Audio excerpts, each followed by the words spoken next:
Asante Mungu wetu na Baba yetu kwa nafasi hii nzuri ambayo umetupa. Ni makusudi yako na mapenzi yako Bwana kutuamsha asubuhi ya leo tukiwa wazima, wenye afya na nguvu. Hali ya hewa nzuri na nuru inatuangazia. Umetukusanya wanao Mfalme Mungu kwa makusudi na mapenzi yako. Una makusudi kwa binti huyu, kijana, hata mzee, hata watoto hawa Bwana. Umenisimamisha mbele yako na mbele ya watoto wako. Mfalme Mungu, ninakusihi Bwana ukatumie kinywa hichi na ulimi huu kusema nasi, ili yote yakawe kwa utukufu wa jina lako Yesu ninaomba. Amen. Bwana Yesu asifiwe. Kuwa na msimamo. Mwanadamu tuna mambo mengi ya kufanya katika maisha tunayoishi, lakini katika kila jambo linahitaji msimamo ili lifikie pale linapotakiwa kufika. Kama hujalisimamia na ukaliweka kwenye msimamo, hakuna kitu kwenye maisha ambacho unaweza ukakifanya kikawa sawa sawa au kikafikia kwenye malengo. Bwana Yesu asifiwe. Kwa hiyo malengo ya mwanadamu katika maisha yako ni lazima yawe na mwelekeo, na huu mwelekeo ndio unaokuja kuonyesha neno la msimamo. Kwa mfano, napanga kwenda mjini. Ni lazima nisimamie mpango wangu wa kwenda mjini ili nikamilishe safari ya kwenda mjini. Kijana wangu Isaya, kijana wetu, ameonyesha kitu ambacho nitakifanyia mfano. Sio tu Isaya, lakini Isaya kwa sababu bado yuko fresh, na mfanyia mfano. Alipoamua kuingia kwenye ndoa, aliweka msimamo. Humu ndani kuna mabinti wengi sana. Si mabinti tuko wengi, lakini msimamo wake ilikuwa kwenda ukuliani. Haleluya. Sije kama huo mfano mtu atanielewa. Aliweka msimamo kuwa yule binti kule nimemuona na yule ndiye wa kwangu. Kwa hiyo hakushughulika mabinti tuliokuwa nao humu ndani. Amina. Na kijana wangu Lazaro, kuna mabinti wengi humu ndani, lakini ilipofikia wakati akasema hapana, mimi wa kwangu nashughulika naye mmoja tu. Haleluya. Akaweka msimamo, akasimama, akamwambia Norini, kama wewe ndiye mke wangu, kwa msimamo. Haleluya. Wako mabinti wengi, lakini akasimama na msimamo wa binti mmoja, si ndio? Sasa huu ni msimamo, na panapokuwa na msimamo ndipo panapokuwa na utukufu wa Mungu. Kwenye swala lolote ambalo kwenye maisha yako ukilifanya likawa na msimamo, ukawa na msimamo, Mungu anahusika na jambo lako. Mungu lazima ahusike na jambo lako. Lakini kama utataka kufanya jambo halafu ukawa una sita, Mungu mwenyewe amesema wenye kusita yeye hawataki, si ndio? Yaani ukiwa sio baridi wala sio moto, Mungu hakuhitaji. Kwa hiyo Mungu anamhitaji mtu mwenye msimamo. Na uhalisia wa Yesu, na ndio maana hamlazimishi mtu kuokoka. Jamani, kuokoka ni hiari, sio lazima, si ndio? Ni lazima kwa yule anayetaka kwenda mbinguni, lakini sio lazima kwa yule ambaye hana malengo ya kwenda mbinguni. Haleluya. Sio lazima kabisa.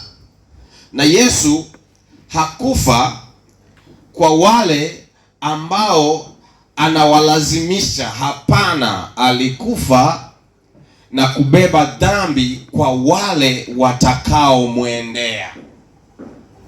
Sasa kwenye kumwendea Yesu ni lazima uwe na msimamo, kwa sababu hii dunia hivi, mnajua dunia ni tamu, watu wa Mungu? Najua hiyo. Hakuna mtu anajua kaa dunia tamu. Ngoja mimi nikwambie kaa dunia tamu. Dunia tamu. Hivi unajua kwa nini unasema uongo?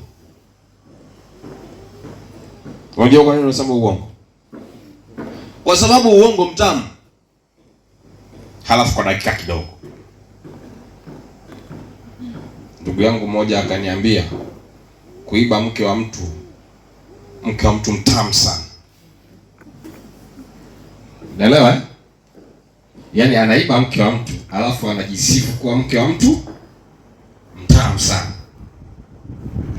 Sasa mimi nilipokuwa duniani, nikwambie sasa, nikwambia wewe, nilipokuwa duniani mimi niliiona dunia tamu, kitu ambacho inawezekana mtu mwingine hakuiona dunia tamu. Na hapa tulipo kuna wengine wanaiona dunia tamu, na ndio maana hatuko na misimamo. Dunia inakuwa tamu ukimwangalia binti. Sio umeona binti hapo? Sio umeona binti hapo? Wewe ukimwangalia tu akili yako ishahama. Jina lako nani? Namba yako ni nini? Namba yako. Halafu baadaye hello. Nilikuona kanisani pale saa ile, halafu nikaa okay. Ushampitia. Halafu hapo dunia tamu. Mungu hajawahi kukosea siku moja katika uumbaji wake. Akaangalia kabinti kingine. Wow. Akanakale akakakobomba. Dunia tamu. Umeondoa akili hapa, umepeleka akili hapa, hakuna msimamo. Kwa hiyo kila binti utakayemuona utamhitaji wewe awe wa kwako, lakini sio kweli kila unachokiona kuwa kiwe cha kwako. Na kwa sababu hakuna msimamo, unaweza kuwa hata na mke. Si una mke? Ukifika nyumbani, I love you my baby, nakulove sana, nyanga yani. Halafu kumbe nyanga uzushi. Ukitoka pale akikupa mgongo tu, Manisa hivi usimtumie message, usiniandikie. Halafu hapo umemwambia mke wangu nyanga.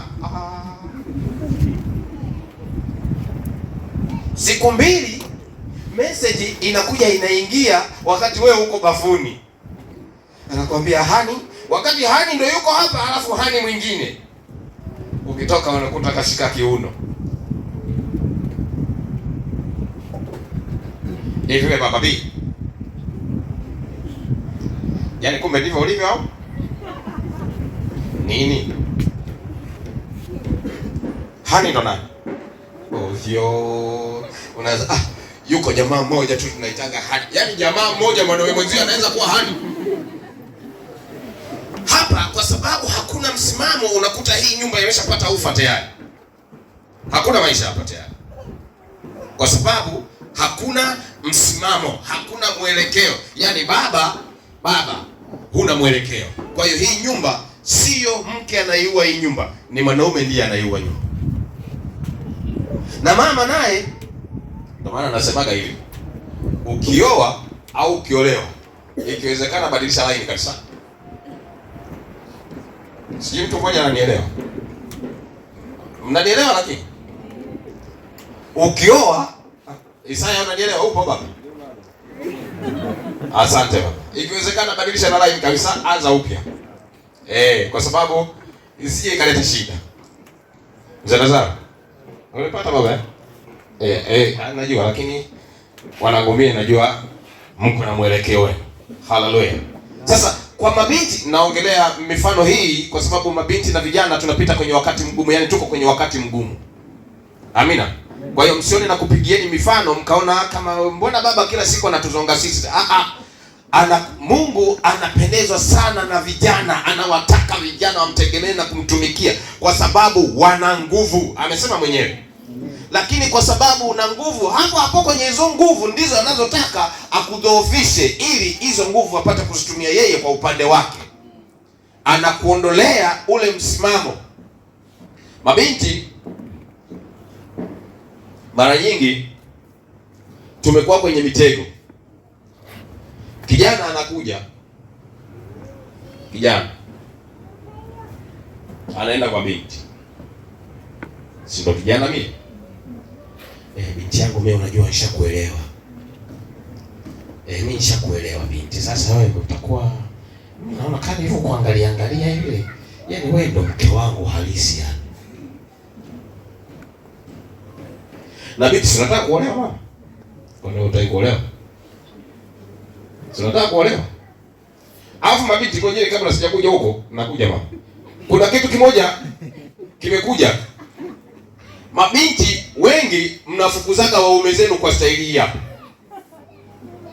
Mimi kuolewa mimi sitaki kabisa. Mimi kwanza sitaki, sina mpango kabisa na wanaume. Mwanaume mimi sitaki kabisa. Yaani mimi mwanaume sitaki kabisa. Kumbe una wanaume 1 2 3 huko kanisani, una wanaume 3 4 5. Alafu mimi sitaki kabisa. Yaani sikilizeni. Binti, unatakiwa useme mimi nataka mume. Haleluya. Ukitumia neno la sitaki mwanaume, wewe utakuwa unavipata vijidume tu hivyo vya kuvalia suruali kata shingo, kwa sababu hujaelekeza wapi unataka kwenda. Kuna mtu ananielewa lakini nachoongea? Kuna mtu ananielewa mabinti zangu wazuri? Ndio sasa useme, maana niliwahi kuongea na binti yangu moja akasema, mchungaji mimi kwanza sasa hivi habari ya wanaume mimi yaani sitaki kusikia kabisa. Wiki 2 baadaye mimba. Sasa nilipokutana naye naona anakatisha shingo pembeni. Alafu mimi bwana nami nikaambia pumbavu, ushaonja nini?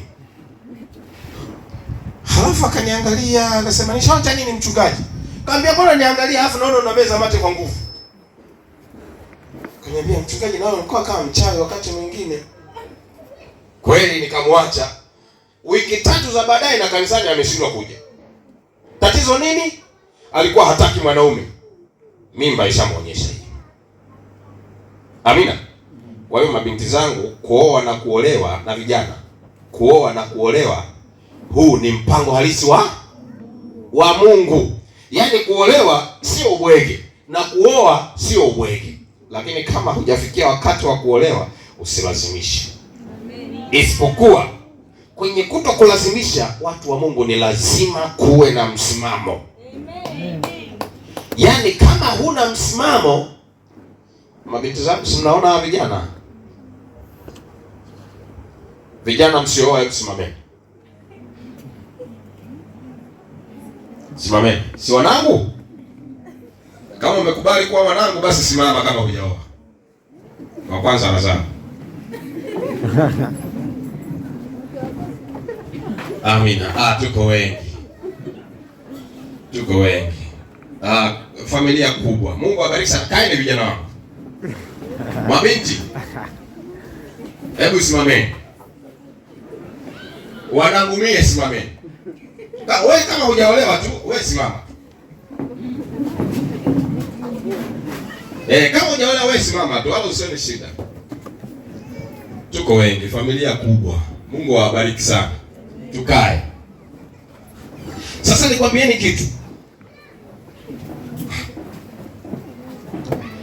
kitu.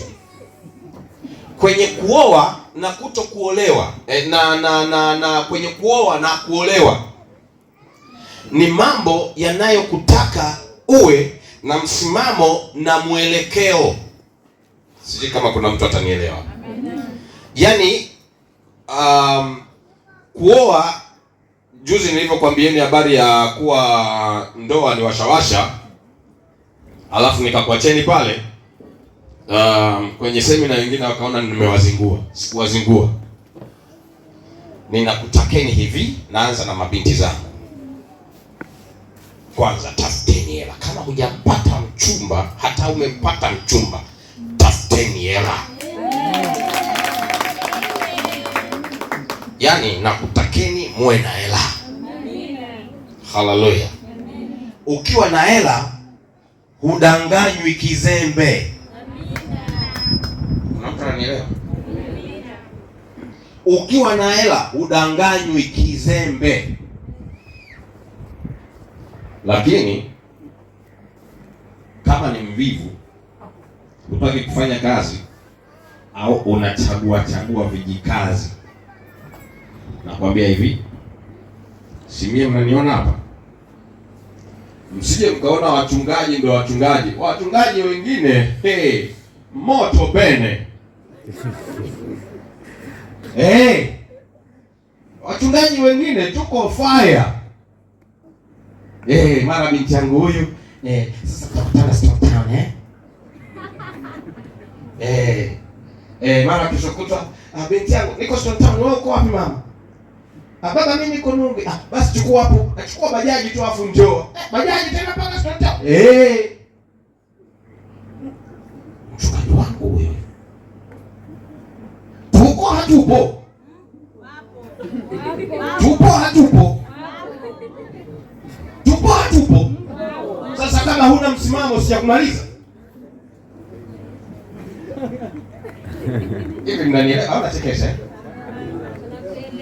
Kama huna msimamo mamangu, kama huna msimamo sijakumaliza.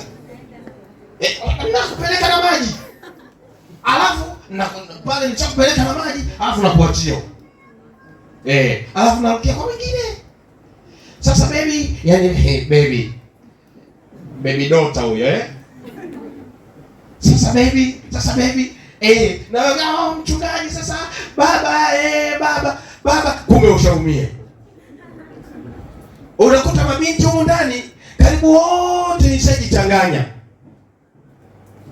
Hapo siji nikisimama ndio niseme haleluya. Haleluya, Bwana Yesu asifiwe. Haleluya. Hapo ukiniangalia hivi, unasema mchungaji Bwana Yesu asifiwe, yani mchungaji wewe unafiki kweli kweli. Alafu na uchuna. Yaani ujue nikwambieni kitu. Yaani muamini na muaminishaji sio mchungaji. Ndio. Muamini na muaminishaji. Mimi sio nakuaminisha. Muamini, yani unatakiwa uwe na msimamo na mimi niwe na msimamo kama baba. Amen. Sisi ndio naongea nini? Yaani hapa nikwambie hivi, nimekusimamisheni mabinti na vijana kwa mfano halisi. Binti kama hauko na msimamo, utamwangalia kijana. Sasa hivi simuongea habari ya Isaya ametoka kuoa na Razalo anakwenda kuoa, si ndio?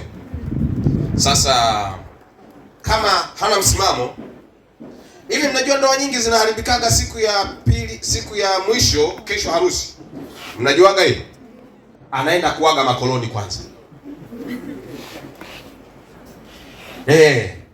Yaani jamaa au bibi au bwana anaenda kuaga makoloni kwanza. Kwa yule anayekwambia anakuwa ex. Lakini kumbe sijui yule wakati yule ndo anakwenda kutia tiki, halafu anakwenda kwenye mambo mapya. Halafu anakwambia kesho harusi yangu. Halafu anakwenda kula malavidavi. Halafu kesho harusi ndo anakwenda kwa mume. Kesho harusi ndo anakwenda kwa mke. Hapa hakuna ndoa. Sisi tuko pamoja. Hapa hakuna ndoa hapa. Yaani unakwenda kwanza kufanya zinaa, alafu kesho unakwenda kuoa. Hapa hakuna ndoa, watu wa Mungu. Kitu muhimu sana kwenye maisha yako ni lazima ujue namna ya kusimama. Yaani katika hii inapigia mfano kwa sababu ni mfano wa karibu. Lakini kuna mambo mengi sana watu wa Mungu tunayapitia yanayotuhitaji tuwe na msimamo, tuwe na mwelekeo. katika kila jambo unalolifanya ni lazima kuwe na mwelekeo. Sio kwa sababu, ndio maana mara nyingine mimi nasemaga mimi sitaki kuwa na uongozi. Kwenye nafasi yoyote, yule mtu ambaye anazoea kusimama mbele za watu, naomba kuwa mkweli.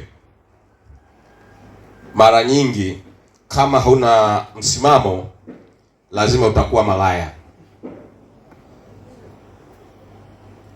Yaani sisi tunaosimama mbele ya wenzetu, mbele yenu, kama sina msimamo, lazima nitakuwa malaya. Na hili nakwambieni, hili ukitaka kujifunza, wanakwaya na walimu wao, wana praise na walimu wao, wachungaji na watu wao, utakuta kuna tofauti kubwa sana. Sisi kama kuna mtu ananielewa ninachoongea hapa. Mimi nikisimama, kwa sababu nina nafasi ya kumwangalia kila mtu usoni, na macho yangu na yako si yanakwenda hivi, si ndio? Akienda hivi, mimi nishaona. Nikitoka hapo, okay. Sasa binti yangu, Bwana Yesu asifiwe. Nimeona tu nikupe 5,000 hiyo hapo. Mimi mchungaji wako, ukiona nakupa hela bila sababu, niulize tena nishtaki. Kwa sababu, kwa nini nikupe pesa? Kwa nini nikupigie tu bila sababu? Yaani nikupigie tu alafu nikuulize wewe uko wapi sasa hivi, unafanya nini? Kuna mpango gani wa mimi kutaka kujua wewe unafanya nini? Hallelujah. Hivyo ninachotaka kukiongea, usiwe kigeugeu, yani mtu ambaye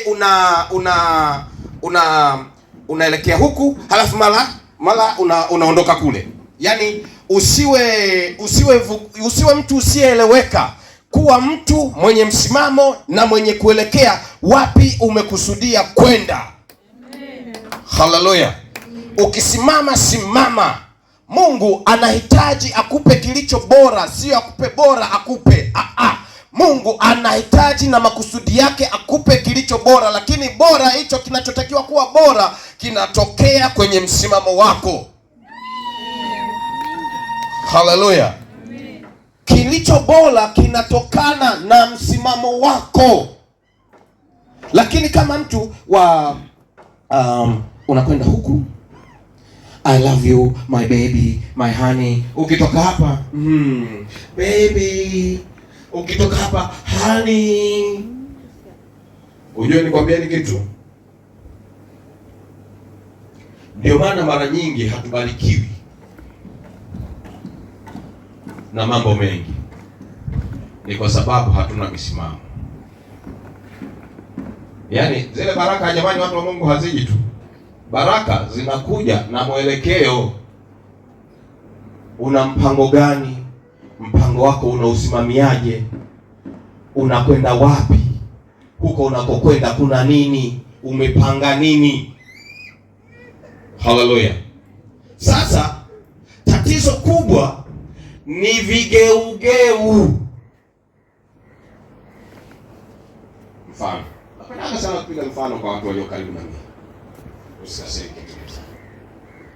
Mfano, sijao analeta posa. Sinataka kuoa. Analeta posa, anataka kuoa. Yaani wakati huo analeta posa na kuona huko very beautiful. Very beautiful. Alafu kaniambia, okay, basi mimi I love you too. See, I love you. Halafu ukasema tu. Alafu nikatoka pale. Kumbe sio tu nataka kukuoa, na kutaka kwa zile dakika tu. Halafu mtu anasema hivi, mimi mwanamke hanzidi bwana. Yaani anaona kugonga 1 2 3 4 5, yeye kwake ni fahari. Vijana wangu wa kiume, ushauri tu, sio lazima upokee. Wakati mwingine unaona unakosa kazi bila sababu, ni kwa sababu mwelekeo wako ni tofauti na unakoelekea. Yaani sio kila jasho unalolikumbatia likawa na baraka kwako. Na mabinti bila msimamo, ndio maana unaona amekuja akaleta posa, akaleta posa ndo kuleta uchumba huo. Mimi sijuagi mambo haya. Akaleta posa, siku hizi tunavalishwa zile pete.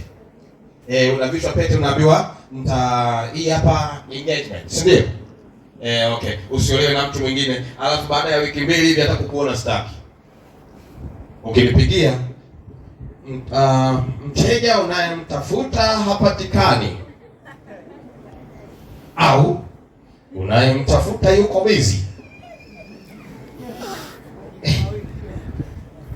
Unapiga tena, unayemtafuta yuko busy. Risala 3, unayemtafuta yuko busy. Risala 4, unayemtafuta yuko busy. Unaanza kwenda kwa jirani. Hivi, shoga, mbona yule shemeji yako siku hizi kila simu nikipiga, hebu mpigie kwenye leo, kipiga kwenye simu hii hapa, mwe. Hallelujah. Amekufungia kwa sababu alikuwa na anachokitaka kwa wakati ule.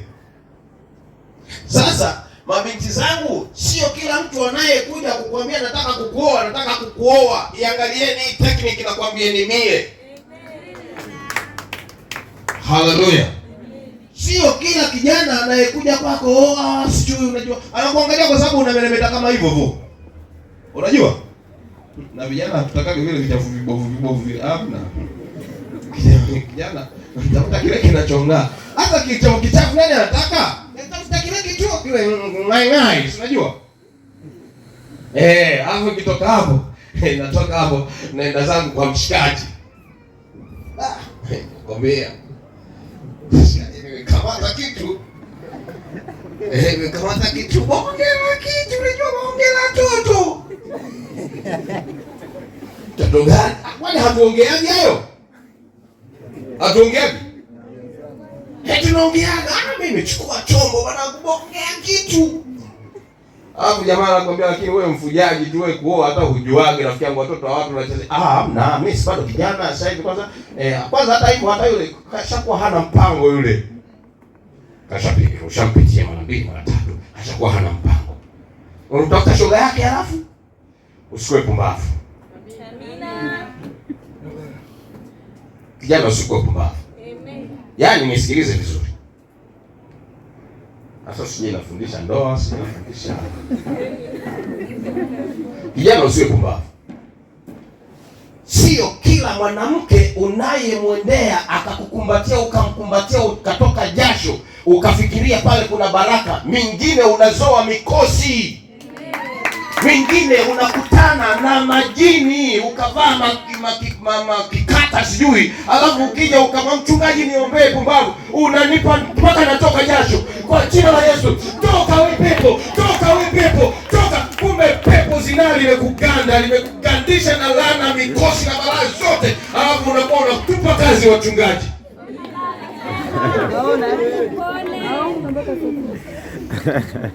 Unaomba mpaka kesho kutwa. Kitambaa kinaloa, unafuta jasho. Kwa jina la Yesu, wewe pepo toka, umetoka toka, nenda ulikotoka, nenda unakotoka, ni kwenda. Kumbe jamaa wewe umekwenda kuning'ang'ania mwenyewe hapo, ninakwambia. Hapo na mchungaji, mimi stoki.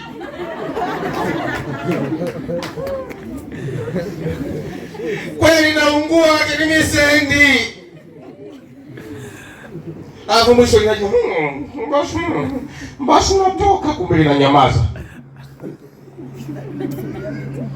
Ukitoka pale, nakwambia ni vijana wangu, mtu atanielewa. Ukitoka pale, spidi ya kwanza, Si lishakurupuka. Yaani ukitoka kwenye maombi lishakurupuka. Spidi ya kwanza.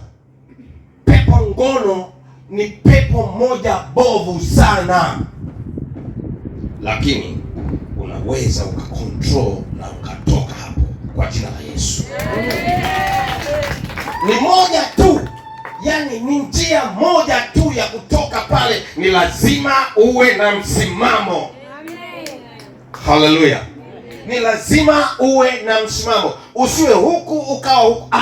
Hebu simama hivi. Haleluya. Simama hivi. Vijana hasa wa kiume na wa kike, lakini kuna kitu kimoja kibovu sana.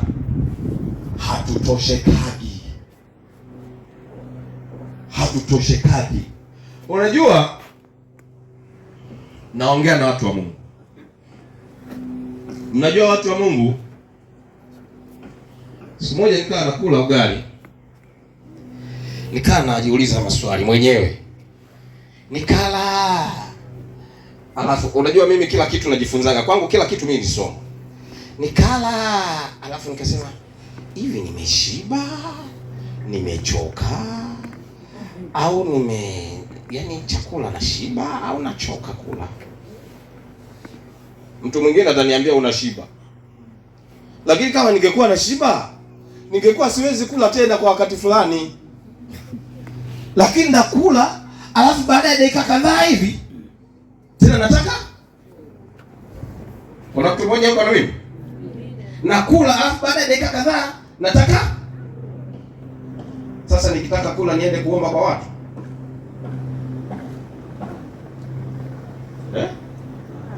Nikitaka kula niende kuomba kwa watu chakula yao? Si inabidi mimi nitengeneze cha kwangu? Mtu mmoja ananielewa anaongea nini? Amen. Sasa kuna tatizo moja. Kwenye hii kula ukasikia njaa, kula ukasikia njaa.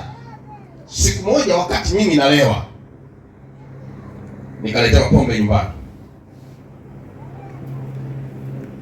Nikaipigia ile mtungi. Alafu nikaona ujinga. Pombe gani nakunywa peke yangu? Nikatoka na kinjele changu. Sasa wewe, tumekuletea pombe umesema hutoki. Ambia wewe, pombe ya kunywa nyumbani mimi peke yangu naiwezea wapi? Nani mpenzi wa mpira? Nani ni vitu vya kawaida. Nani mpenzi wa mpira? Amina. Hao ni wagonjwa wenzangu. Haleluya. Mtaniulize tu kama vipi, niulizeni wagonjwa kwa kitu gani? Mpira ni ugonjwa, very bad addiction. Vijana wangu waimba kwaya wana praise. Ukicheza Yanga au Simba, kama ni kipindi cha praise, huwaoni. Na kama ni kipindi cha kwaya mazoezini, huwaoni. Nakwambia, yaani hii leo nafundisha, sio nafundisha vitu ambavyo nafundisha. Nafundisha vitu nawaambieni ndivyo hivyo walivyo. Yaani mpira umezidi mpaka ibada pumbavu. Leo Yanga anacheza, Yanga anacheza wewe, Yanga anacheza, wengine wanaanza kucheza, ile matumbo yanaanza kucheza. Mimi ujinga huo sina. Na sasa huyu mshangiliaji wa mpira, si ana TV ndani? Haangalii mpira ndani, asante. Wewe unajuaga watu wako. Kwa sababu nawe mwenye umo. Ile? Wewe.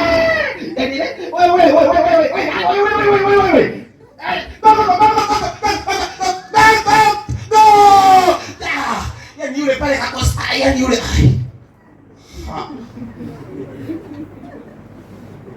Ni aina fulani ya uchizi. Haleluya. Ni aina fulani ya uchizi. Na huu uchizi kama hauko makini unakuondoa kwenye mwelekeo wako, unaelekea wapi? Haleluya. Sasa hii Jamani, hebu naomba tusome katika katika Methali. Katika Methali 24 tuanze mstari wa 19. Tushuke chini kidogo. Nasoma kwa jina la Yesu. Amen. Methali anzia mstari wa 19. 24 mstari wa 19. Yeah. Usikasirike kwa sababu ya watenda mabaya, wala usiwahusudu wabaya, kwa maana mtu mbaya hapati thawabu. Taa ya mtu mbaya itazimika. Mwanangu, mche Bwana na mfalme, wala usishirikiane na wenye kigeugeu. Inatosha hapo. Bwana Yesu asifiwe. Somo letu ni muhimu sana kuwa na msimamo.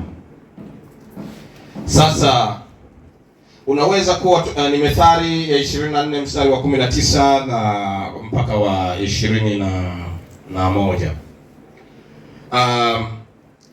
Unaweza ukawa unasema ili neno tu kigeugeu lipo kwa la kawaida, lakini neno kigeugeu,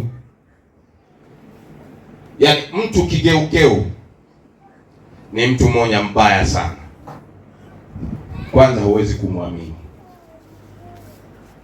Yaani wewe Boni, tunapanga mipango pamoja, twenzetu tukautunge wimbo, halafu tukaufyatue, halafu wewe ukija hapa halafu unasema kwanza ule wimbo wenyewe mimi nishatupa, hata sikumbuki kwanza karatasi yenyewe nimewacha wapi. Tumepanga pamoja, halafu umenigeuka. Halafu baada ya kutoka hapo wimbo unaenda kufundisha Manchester. Hallelujah. Mtu weye naambiwa hivi, wala nisishirikiane na wewe.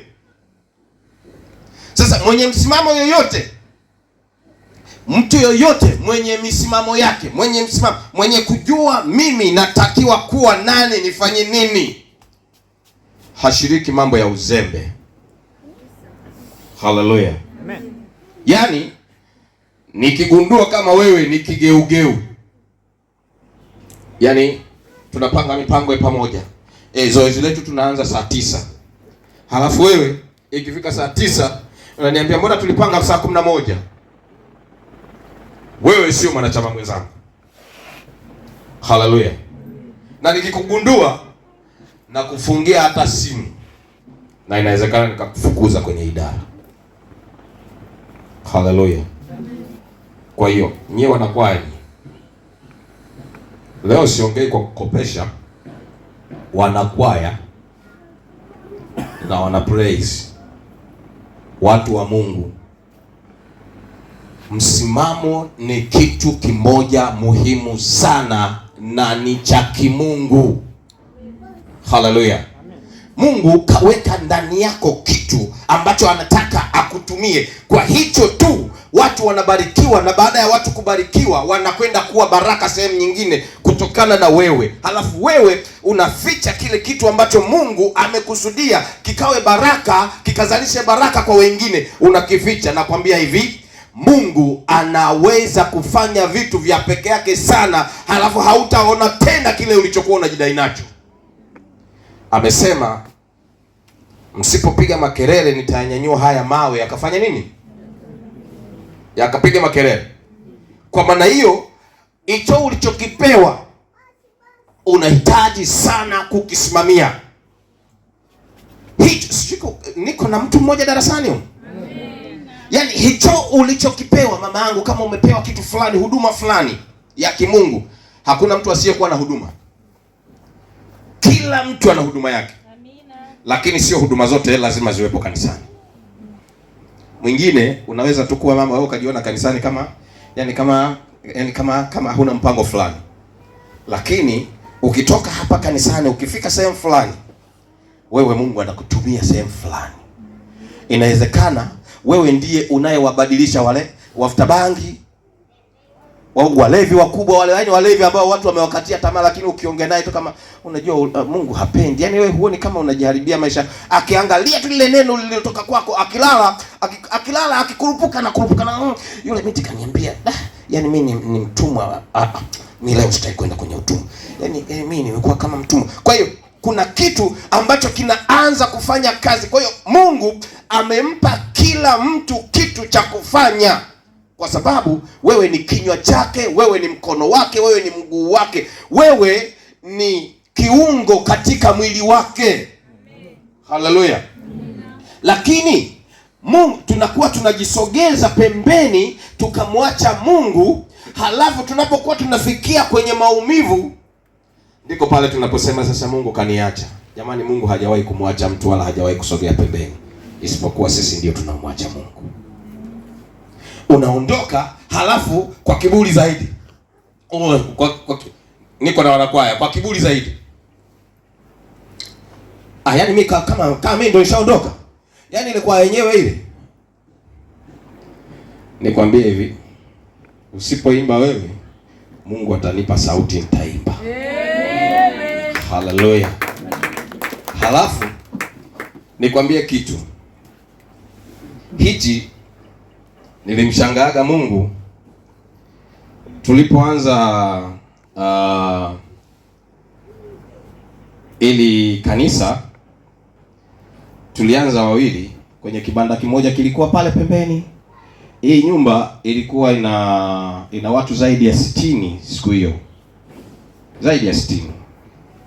Sisi tukiwa wawili tunaimba, tuko chini ya kibanda pale. Naona kabisa wanachungulia kwenye dirisha. Sasa sisi tunapoimba tunapiga, mimi nilikuwa na kichupa cha Fanta na msumari inchi 6 ule na kuangua ngwarara. Edina na kingoma chake sije kiko wapi. Bado kipo same fulani. Yaani ni kingoma na chupa ya Fanta. Sasa mimi nilifikiria tuko wawili. Nikwambia kitu. Mungu ni wa peke yake sana. Amen. Wametoka mle ndani, tumemaliza ibada, ametoka mle ndani, anasema, "Hivi nyinyi mlikuwa wawili tu?" Yaani mlivyokuwa mnaimba zaidi, tulikuwa nafikiria zaidi ya watu 20. Jamani, tulikuwa watu wawili. Kwa hiyo Mungu anajihusisha sana kwako wewe unayesimama na yeye. Anajihusisha sana na wewe unayemnyenyekea yeye vile anavyotaka. Lakini hahitaji watu kibao alafu ambao hawana mwelekeo. Hahitaji. Mungu anafanya kazi na nyinyi wawili. Yaani Amina, ukiona Amina kama namna gani vipi unasimama, alafu ukisimama na Kevin, nyinyi ndio mmepatana kuimba kwaya, wengine wote wanasema sijui mimi analeta sababu yake, mwingine akaleta sababu yake. Pigeni kazi wanangu, Mungu ndiye anayefanya kazi na nyinyi. Haleluya. Yaani mtu akikwambia kama mimi sijui, mimi yani akaleta umaarufu, achana naye, alafu mwambie tena fukuza. Haleluya. Mungu anamtaka mtu anayemsimamia, anajisimamia kuwa hapa mimi Mungu kanipa hii nafasi, nasimama kwa sababu ya Mungu. Amen. Haleluya. Nasimama kwa sababu ya Mungu. Yaani hichi nilichokuwa nacho Mungu kanipa. Kwa hiyo nahitaji sana kumrejeshea utukufu Mungu vile alivyonipa. Amen. Sasa sio yuko huku, halafu yuko huku, halafu anakutesa akili, halafu wewe unasema juu jamaa, hebu ngoja tumuombe. Kuna vitu vingine sio vya kuombea mama. Amina. Kuna vitu vingine vya kuwasha muziki halafu wewe kwenda huko. Haleluya. Kwa sababu nikwambieni hivi, watu tunawasoma, watu vigeugeu sio wapo tu kanisani, wapo mpaka nyumbani. Wewe nyumbani una watu vigeugeu, kama sio baba mama, kama sio mama mdogo wako, yani yuko mtu fulani, yani kigeugeu, yani kigeugeu. Sasa wewe kigeugeu akiwa anageuka na wewe kila na wewe unamfuatilia mambo yake. Ukishamfahamu unafungia tinte. Tinte linaeleweka nikiongelea habari ya tinte. Tunapanga mipango alafu unanigeuka. Yaani nafungia tinte. Kwa sababu wewe huwezi kunifikisha pale ninapotakiwa kwenda. Na kigeugeu, jamani, mtu kigeugeu ni mtu mbaya. Kigeugeu ni mtu mbaya. Nikwambia ni kitu.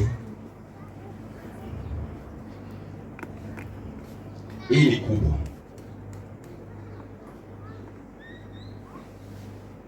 Nilipoingia kwenye huduma tu,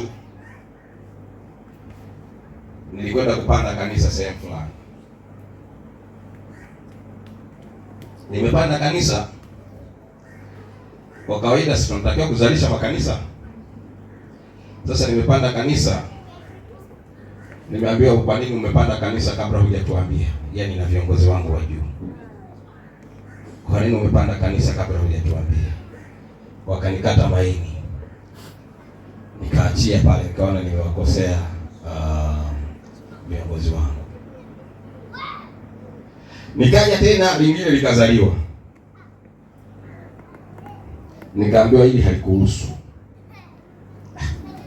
Sasa ikafikia mwisho mpaka nikasema yani siku nyingine kumbe watu wanajinyonga kwa sababu ya uharaka wa kufikiri.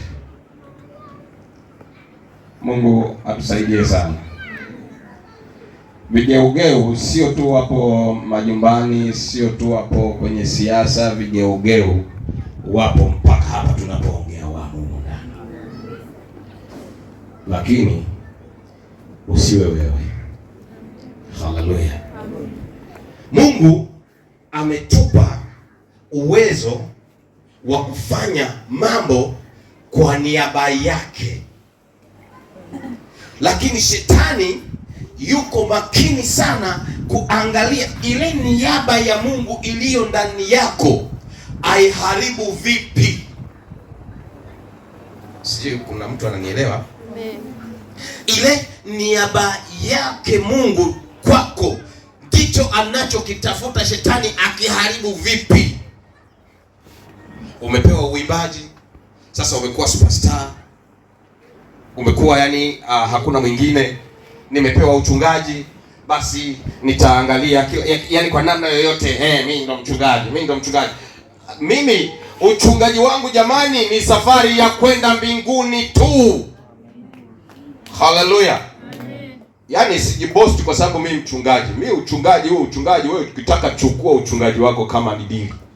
Lakini safari ya kwenda mbinguni uninyang'anyi.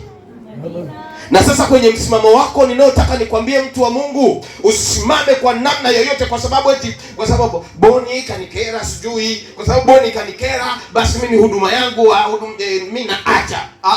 Wewe. Kwani Mungu kakukera? Boni Mungu huyu? Si profesa tu? Profesa huyo. Ukinikera mimi naendelea. Ila nitakufungia tinted. Sijui ushanielewa. Kanisa mnanielewa naongea nini? Yaani usimbebe mtu akawa kikwazo kwenye safari yako. Sijui kuna mtu ananielewa naongea nini? Yaani usimbebe mtu akawa sababu ya wewe kutokufanya kitu fulani, sababu ya wewe kutokwenda, sababu ya wewe kutokufanikiwa. Nasemaga hivi, maisha yangu nikifeli na feli mimi, sifeli kwa sababu sijui baba alikuwa hana, sijui kwa sababu mama alikuwa anafinyaga vyungu, sijui kwa sababu kakaangu sijui. Mimi nikifeli na feli mimi mwenyewe, naona sitaki kumrushia mtu yoyote lawama zangu. Amen. Kwa hiyo siku zote ninachotaka nikwambie, jiangalie mwenyewe. Haleluya. Jitume mwenyewe. Na usije ukafeli halafu ukasema Meshaki ndiye amenifelisha. Brother yangu, hunifelishi. Hata ukafanya mbinu za namna gani, uende kwa waganga, wachawi, chukua kamba jinyonge, chukua tunguli, hivyo vyote, mimi hunifelishi. Nimekupigia mfano mzuri, mbaya huo poa. Haleluya. Yaani umekuwa kakangu mzuri. Yaani hunifelishi kwa chochote. Si mtu mmoja anielewa. Nimepigia mfano huyo hapa tu mzee Meshaki, lakini hata wewe hunifelishi. Yaani kwa chochote. Sasa utaanzia wapi kunifelisha? Kwani umeniita wewe? Eti, umeniita? Kwani wewe ndo Mungu? Sasa wewe hunifelishi. Mungu ameniita mimi nimtumikie. Sikiliza mtu wa Mungu, tumika na Mungu. Amen. Tengeneza na Mungu. Amina. Wasije wakasema na wewe ukabeba eti wanasema. wasije wakafanya wewe ukasema wanafanya. Hapana, sema mimi, sio wao. Sijui kama kuna mtu ananielewa naongea nini. Sema wao, sio mimi. Yaani wewe baki kuwa wewe, kwa sababu Mungu amekuweka hapo, sio amekung'ang'anisha na mtu mwingine. India nimeona watoto wamezaliwa mapacha ambao wamegandana, lakini wametenganishwa. Kwa maana hiyo baada ya kutenganishwa kila mmoja amekuwa na maisha ya kwake. Kwa hiyo hata pacha wako pia bado ni mwingine. Yaani wewe ni mmoja tu, na ndiye Mungu alikuweka hapo kwa ajili ya makusudi yake yeye, sio kwa ajili ya wao. Sasa mara nyingi tunabeba amesema, sijui mchungaji kasema. Sasa hapa kwa sababu mchungaji tukasema, ndio pale nakwambia ni mabinti. Mchungaji kasema kesho niende naye Stone Town. Mchungaji wangu hivyo kasema tuenzetu Stone Town. Usije ukanifuata siku moja Stone Town. Hallelujah. Usije ukanifuata Stone Town. Bwana Yesu asifiwe. Mungu amekuita wewe kwa makusudi yako, lakini Mungu anachokutaka wewe unyoke. Amen. Uwe rula moja hivi. Watu wajifunze kupitia hayo maisha yako. Waokolewe kupitia hayo maisha yako. Yaani ushuhuda wa kukuona tu wewe hivyo ulivyo. Kwa mfano, hapa mahotelia karibu asilimia yote kubwa ya mahotelia, si ndio? Ukiwa kwa maeneo ya kazi, ukiwa na wale utenda kazi wenzio, ukifika au ukiwepo, hawana stori za kipuuzi, ujue ndani yako yuko Mungu anaitisha. Yaani ukiwa wewe na topic zinabadilika. Usipokuwepo wewe, ndio maana napigiaga mzee Meshaki jiko wazee wa majiko hapa. Jikoni kwako anatukanaga. Hawezi kutukana kwa sababu anajua wana mchungaji eti. Lakini kama hauko vizuri, yaani wanakokata chenga na wewe wanakukuta kule. Alafu hivi baadaye utamwambia kwa Yesu anaokoa. Siku moja nikapita sehemu fulani nikamuuliza rafiki yangu mmoja nikasema mchungaji fulani yuko? Akasema namuuliza fulani. Umesema mchungaji? Nikasema hivi yule naye mchungaji? Watu wa Mungu nisikilizeni. Tunatakiwa kuwa na ushuhuda, yaani ushuhuda peke yake tu iwe ni gospel. Yaani yale maisha yako tu, yaani maisha yako unayoishi iwe ni ushuhuda, na hapa ndipo Mungu anapopataka. Ukimwita anakwambia nipo mwanangu, niambie. Kama wakati ule wa Adam kwenye bustani. Na tunachojifunza kwenye mitandao ni lazima tuwe makini sana.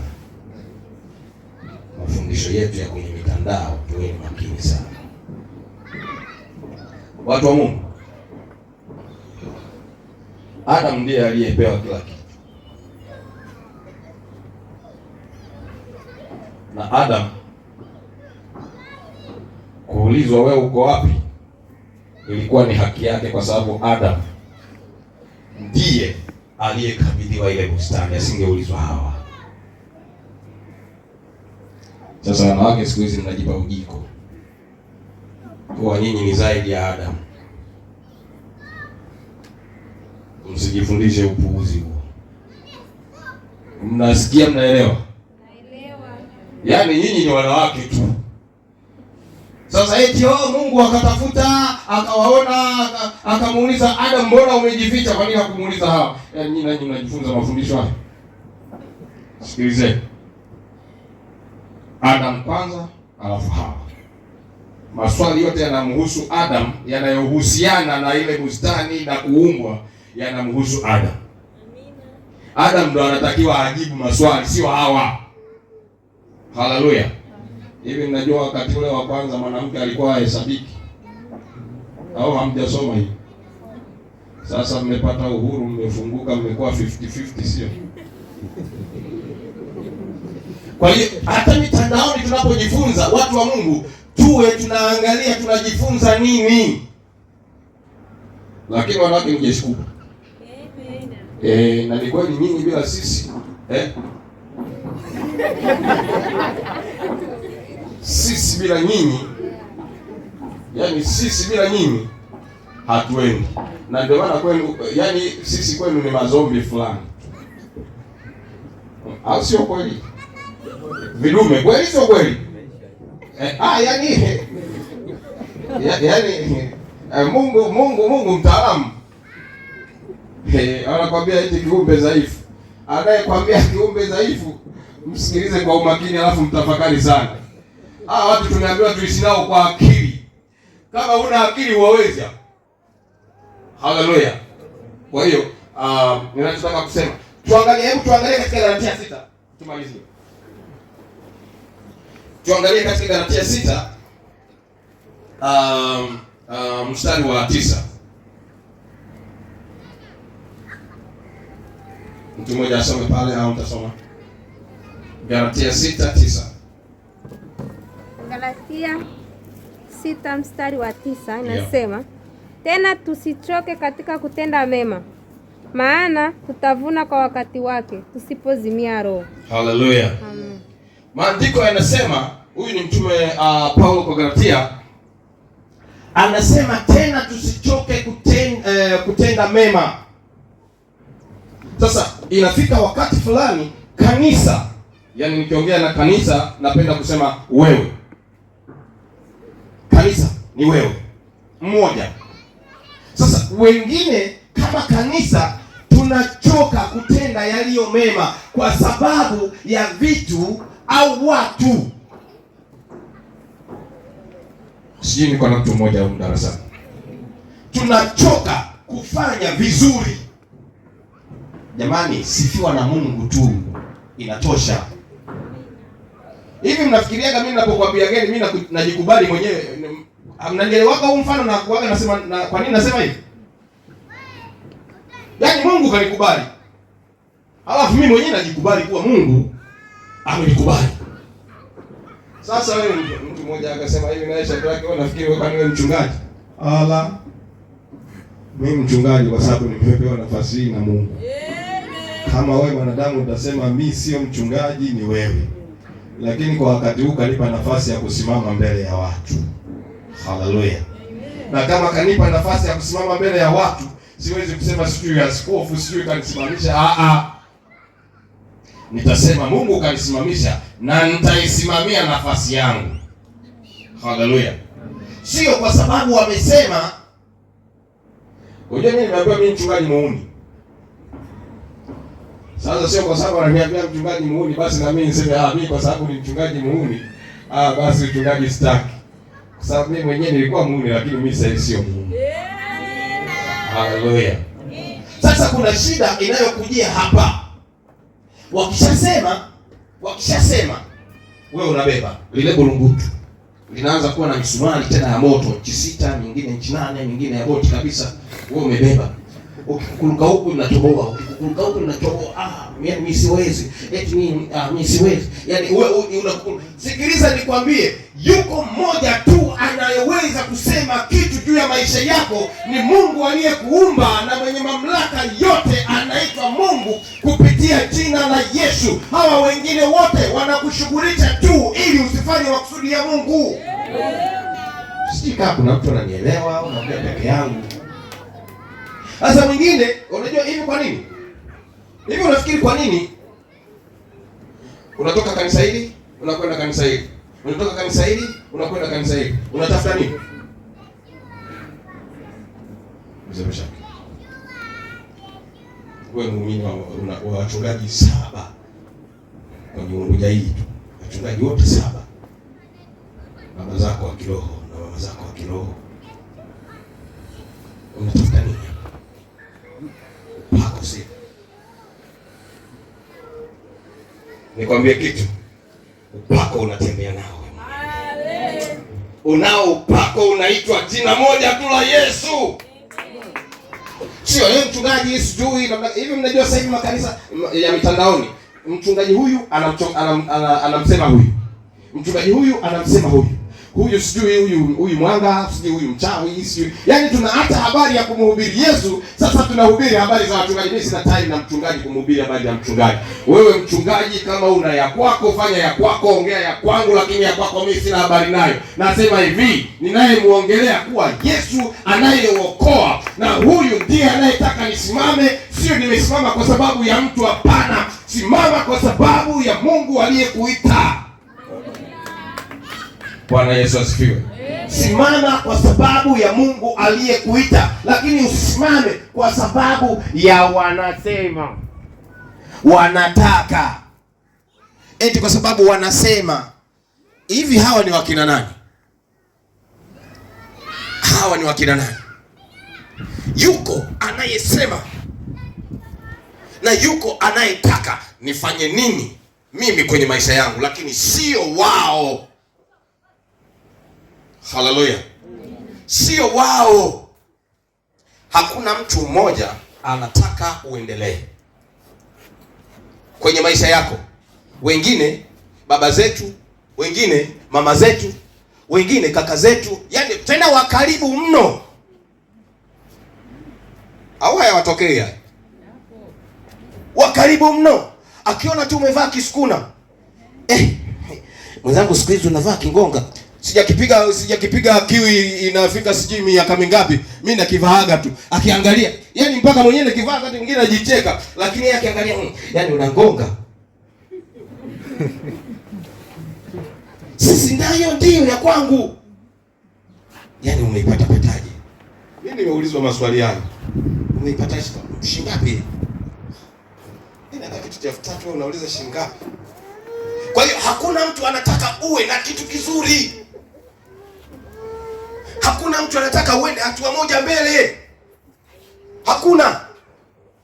Lakini Mungu ameyafungua mamilango yote, anakuambia mwanangu, hebu twenzetu hivi, chukua hivyo hapo vya kwako, kama tayo ya kwako. Hata wakisema wewe endelea huku, mimi ndo nataka uende, chukua hiyo kiwanja hicho, chukua nyumba hiyo, chukua gari hilo, chukua gorofa hilo. Alafu wanasema huyu sijui Freemason.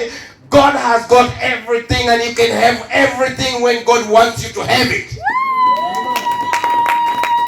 Yani Mungu akishasema, wao watasema sana, lakini God is my everything. Hallelujah. Sasa wewe ukiwasikiliza wale, watakuumiza na kukutesa sana, mtu wa Mungu. Kama kulikuwa na sehemu ambayo ulikuwa umebomoa au amekubomoa, basi jenga kuanzia sasa, halafu anza upya. Anza hatua moja, tembea na amka na Yesu. Usibaki kule kwa wanasema, sijui wanataka, sijui wananiambia. Hapana, amka, anza upya na Yesu siku hii ya leo. Haleluya. Kuna kitu kimoja nataka tumalizie, na dakika kama kadhaa. Tuangalie katika kitabu cha Malaki 13 mstari wa 6.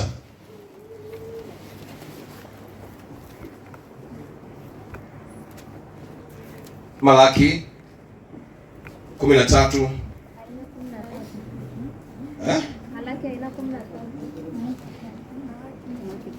Malaki 3. Okay.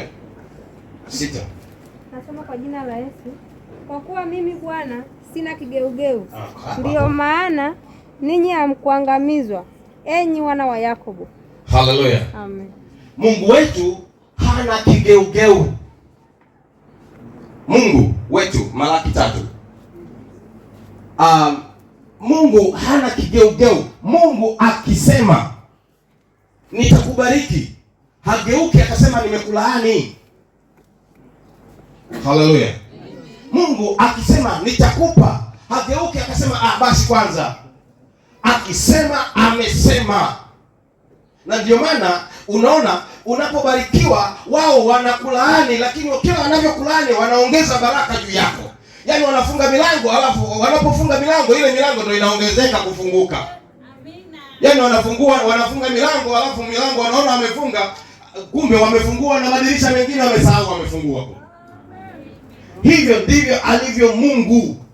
Tukimuishia Mungu, baraka ni zetu, afya ni zetu, kila tunachokihitaji ni cha kwetu kimungu. Lakini usisahau kuwa katika hicho kila kitu ambacho unakisema ni cha kwako, Sio kila mmoja anayetaka uwe nacho hicho. Kijana wangu Lazaro anakwenda kuoa, lakini kuna watu wengine, watu wa karibu sana, hivi Lazaro ndo anataka kumuoa ile binti. Wengine watakwambia, sasa umempendea nini huyo binti? Yaani kama wao ndio wanaooa. Haleluya. Na ndio maana kijana wangu umekuja na kitu cha zile filosofi za kijana. Yaani vijana mnatakiwa kuishi kwenye mtiririko wa ule. Manake ukimwangalia usinataka kuoa. Hapo kuna mabinti kama 6 hivi. Alafu Mungu alivyo sasa. Mungu hajawahi kukosea hata siku moja. Hakuna wanawake 200 ukakuta wanafanana. Ushawahi kukuta wanawake 200 wakafanana? Utawakuta wanafanana labda sura kidogo. Lakini ukimwangalia huyu mwingine kama anaelekea kushoto, huyu mwingine kama anaelekea kulia, mwingine kama anaelekea mbele, mwingine kama kayumba hivi.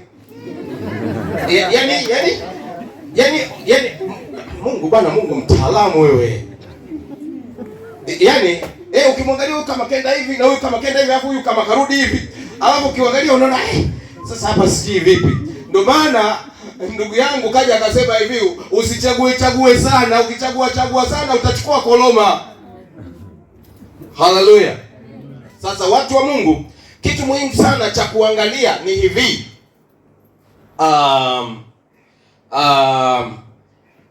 Kugeuka sio mpango wa Mungu. Mpango wa Mungu, kwa sababu yeye Mungu mwenyewe anasema yeye sio kigeugeu. Sasa usiwe mmoja wa wale vigeugeu.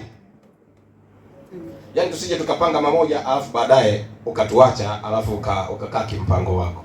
Yaani bora utuambie kabisa kama mimi simo, alafu sisi tuwe tunaendelea na tunakwenda kimpango wetu. Amina. Kigeugeu unatuuza alafu unatuacha peke yetu. Hii si sahihi. Lakini kigeugeu ni hatari, ni sumu kwako. Kwa hiyo ninatamani nikwambie hivi, kama kulikuwa na sehemu ambayo ulikuwa umebomoa, jenga kuanzia sasa. Na Mungu atakwenda kuanza na wewe. Tusimame watu wa Mungu.